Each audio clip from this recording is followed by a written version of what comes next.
Hi there everyone, this is Dan Dix here reporting for Press for Truth, coming at you today here in Moncton, New Brunswick. We are at the scene of the crime where just a couple of days ago the shooter Justin Bork had taken the lives of 3 RCMP officers. So we've come down to Moncton, New Brunswick here, and just as I arrived we got word just about an hour ago at this point that the shooter has been arrested and detained and is now in custody. 1 hour ago, and once again we're here in Moncton, New Brunswick at the scene of the crime. You can see a lot of the mainstream media outlets are still set up here, and I've spoken with a couple of the locals already who have informed me that they came all the way down here to the crime scene as soon as they caught word that the shooter was caught, just to give their condolences and their congratulations to the police force. Word has just come in about 45 minutes ago that they've caught the shooter. What are your thoughts about how this all began? When did you first hear about the whole incident in general? Well, I heard about it last night. I was just getting home from work, and one of my friends texted me and just told me to go on Twitter right away, and we seen it. And then it just seems super surreal. I mean, it doesn't happen around here at all. So, and then especially when you hear cops getting shot, I mean, it's terrible. So scary. Yeah, things have probably been kind of spooky around here. I've seen some of the pictures with big tanks and a lot of. Yeah, police everywhere. There's like 300 of them. Oh, yeah. Okay. Yeah, it was from everywhere. PI, St. John, everywhere. Oh, they came in from other jurisdictions.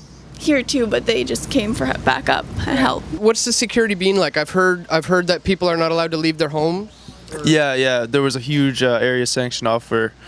It was voluntarily, but they were asked not to for their own safety. I know that. Right. I know myself, I was out of it, but even we were all making sure we were doing the precautions. We were keeping our doors locked, lights on outside. People are willing to listen. They were doing whatever the authority told them to. I know myself, I've seen his Facebook pages and stuff, and they're extreme, like pro gun rights and all anti anything. Authority. Any authority, yeah. That's the word.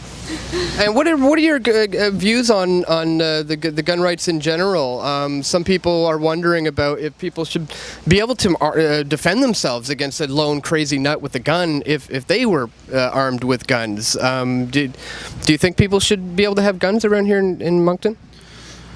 Now, I do realize where people come from that. I mean, it's always a big deal in the States too, but I don't know. It's for the most part, it's worked for us in Canada, where we have pretty good gun regulations as far as I know, and I have no idea where he got the guns he had, because as far as I know they were like military grade guns. So. And he seemed pretty good with them. He seemed to know what he was doing.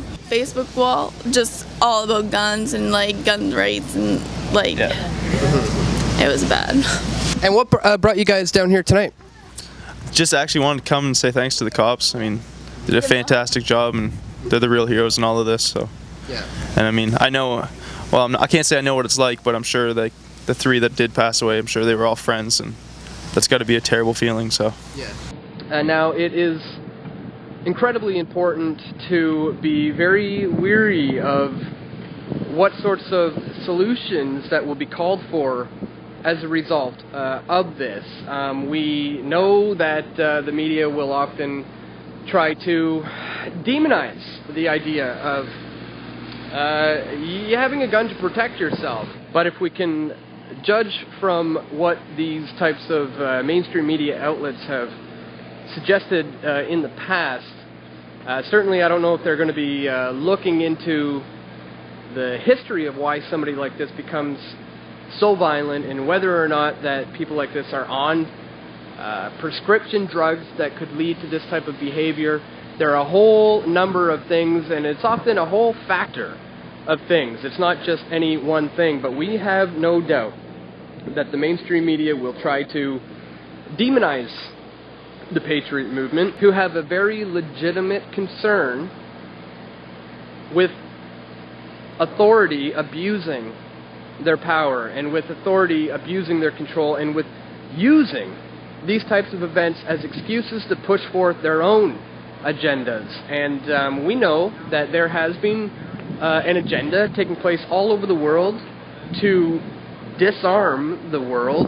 The United Nations has even suggested a global gun ban, because an armed citizenry is hard to defeat, and I think in America anyways, the Second Amendment could be the one and only stumbling block that is left in the way for them to be able to completely destroy the Constitution. And it's kind of hard to do that when there are actually more guns in America than there are Americans.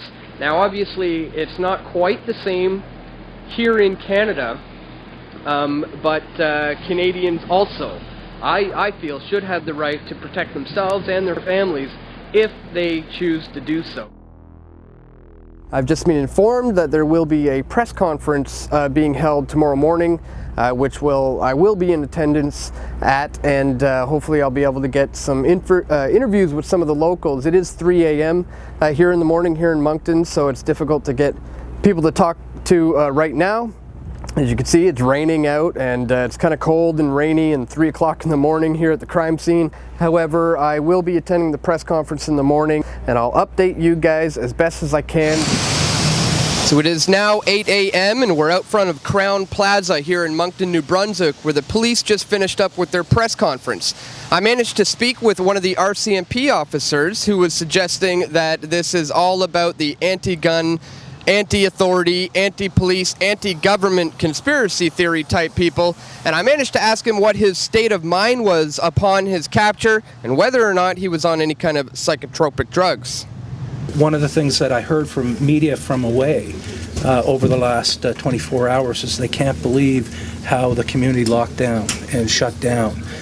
That was so important to allow, safety of everyone, of families, very importantly, but most importantly, safety of our police officers when they were doing their work and allowing them to complete the job that they had to do. Where do we go from here? What's the next steps moving forward with the suspect? Well, the next steps moving forward is obviously now we've gone from lockdown to lockup. He's detained. He will appear, I would suspect, very soon to make his first appearance before court to make an election and plea. Then dates are set for the court hearings. I'm doubtful that he would be released because of the security risks, and the wheels of justice will start moving. I suspect that he'll retain counsel, or there'll be counsel appointed, and the prosecution moves on.